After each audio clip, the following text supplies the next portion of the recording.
We begin in Iraq, where parliamentary election results are due later in the day, after what officials said could be a record low turnout of just around 40%.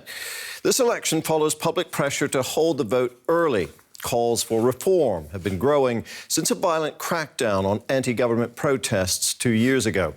Many Iraqis believe this election may be more for show than real change. These poll workers are counting votes from Iraq's parliamentary elections. But their job may be completed a lot faster than usual. Electoral officials said it was one of the smallest turnouts in years. It may seem counterintuitive, but many of those eager for political change see that as good news. The truth is, I went to the polling station about 2 hours ago and saw the low and unsatisfactory turnout. I hope it will stay this way, so that the parties see the reality and know that people are sick and tired of them. Activists called for a boycott of the election. They feel most of the candidates are just more of the same old political class whose nepotism and mismanagement have driven the country to ruin. Despite Iraq's great oil wealth, its cities are crumbling. Infrastructure is in disrepair. Jobs and public services are hard to come by. But not everyone saw the boycott as a solution. We hope that they will elect new people who will serve and help them and make their wishes come true. Everyone should come to vote. It is unacceptable for people to stay home. If they don't participate, then the same faces will remain in power, and the crisis in Iraq will continue, and there won't be any progress. It's clear that by abstaining, many wanted to send a message to politicians. But few believe the incoming parliament will be interested in listening.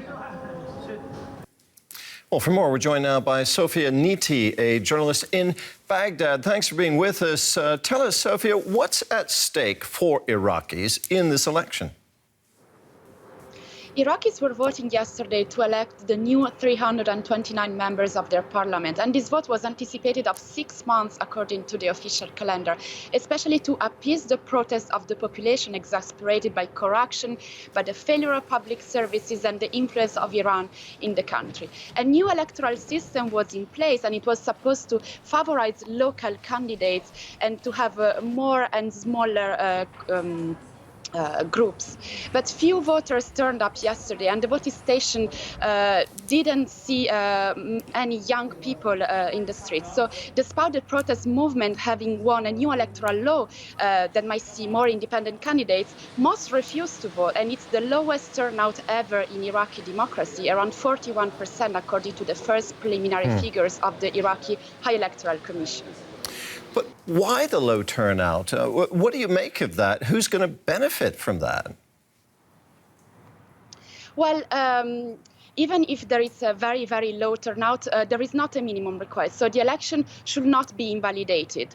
And so this will clearly favorize the status quo already in place here in Iraq, because all the people that wanted any change, they could not find it in the candidates that were running, so they just didn't go to vote. So this vote shows that Iraqi people have no confidence left in their political system and do not expect to be represented by their politicians. The participation in elections has constantly decreased since 2005, so this low turnout was very much expected.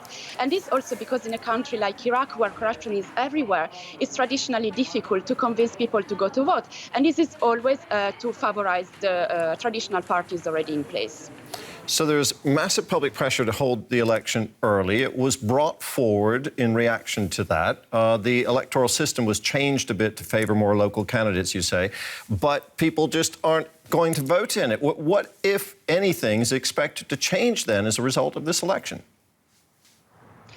Well, not much is expected to change. So we should get preliminary figures before tonight, but most probably this vote will benefit the status quo. And so for the second time in a row, we should see the Shia Muslim cleric Mossad al-Sadr with the Sadrist movement as arriving as the first biggest faction. So this alliance already won 54 seats in 2018, more than any other faction, and used its parliamentary sway to expand the control over large parts of the state. So the Sadrist movement is running with a nationalist platform, seeking to take as much as it can from the status quo. The second group that should arrive as a winner is, as it was in 2018 election, the Iran-aligned groups that may be the other big winner. So we're talking about the Fatah Alliance, the Alliance of Conquest, which is constituted of militia commanders that have very close ties to Iran. Sophia, thank you very much for filling us in there. That was journalist Sophia Niti in Baghdad.